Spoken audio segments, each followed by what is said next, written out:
मुझे भी भय लगता है। लोग इतना सम्मान करते हैं। अरे देखो मेरी आदत, मैं बोल इससे रहा, अगर माइक ये है, लोग इतना सम्मान करते हैं, कभी कोई छोटी मोटी गड़बड़ी हो गई तो क्या होगा मेरा? लोग मेरे ऊपर थूकेंगे, मजाक बनाएंगे। नहीं नहीं नहीं, ठीक से रहना है। और ये 40 लोग मेरे पास रहते हैं, इनके लिए क्या करूं, इनका भविष्य कैसे सुरक्षित करूं? तो कभी न कभी थोड़े थोड़े भय मेरे पास भी आते रहते हैं। सोचता रहता हूं, विचार करता हूं। फिर जब बैठता हूं श्री कृष्ण के पास और भागवत धर्म पढ़ता हूं तो कहता हूं तेरे साधु बनने का फायदा क्या है, जब अभी भी तू फ्यूचर के बारे में सोचता है। और रोज रेक्टिफाई करना पड़ता है अपने आप को। एक दिन में कुछ नहीं होता, प्रतिदिन अभ्यास करने पड़ते हैं। अर्जुन ने कहा कृष्ण तुम भगवान हो, तुम चाहो तो मुझे महाभारत जिता दो, तुम तो भगवान हो। अक्कड़ बक्कड़ बम्बे बो 80-90 पूरे 100। भगवान के लिए कौन सी बड़ी चीज?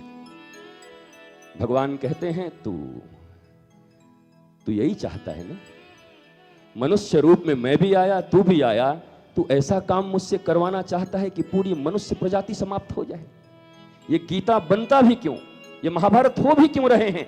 आने वाले उन पीढ़ियों के लिए कि ऐसा कार्य मत करना, ऐसा करना तो आनंद मिलेगा, ऐसा करोगे तो कष्ट मिलेगा, इसलिए हम महाभारत कर रहे हैं। और तू कह रहा है मैं मंत्र मार कर तुम्हें युद्ध जिला दूं, कर्म नहीं करना चाहता।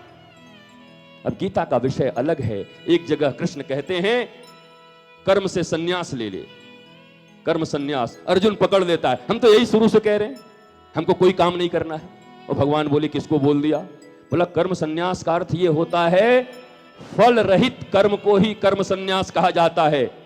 कर्म संन्यास का अर्थ क्या जानते हो गीता में? हम अब कोई काम नहीं करेंगे, हम कर्म संन्यासी हो गए। कर्म करेंगे, बिना कर्म करे रह नहीं सकते। सांस लेना भी एक कर्म है, भोजन निवाला उठा के मुंह में डालना भी एक कर्म है। कर्म तो करना पड़ेगा, पर कर्मण्येवाधिकारस्तु मा फलेषु कदाचन। हम कर्म करने के अधिकारी हैं, पर फल में हमारा कोई अधिकार नहीं है। इसको कहते हैं कर्म सन्यासी। कितने लोग हैं? हाथ उठाइए।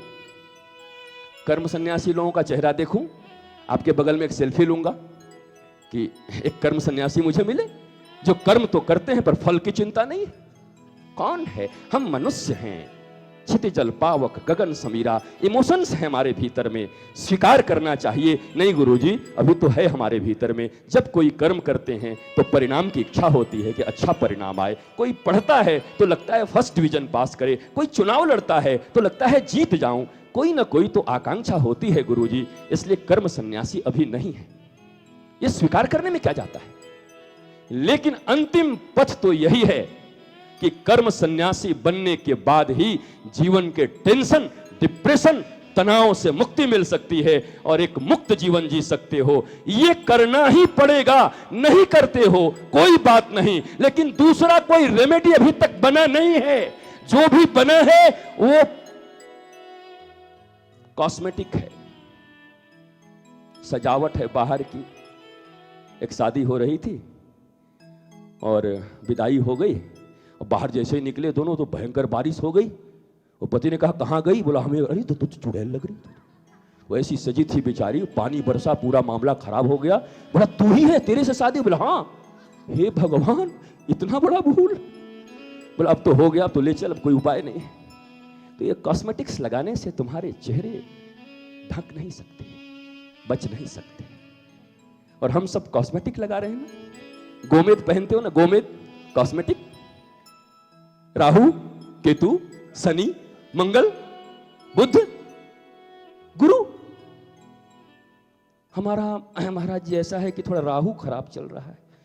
तेरा राहु खराब नहीं, तू ही बैठा बैठा राहु है। तू समाज के लिए सबसे बड़ा राहु तू ही, परिवार के लिए तेरे से बड़ा राहु कौन होगा? तो राहु से डरे वही राहु है।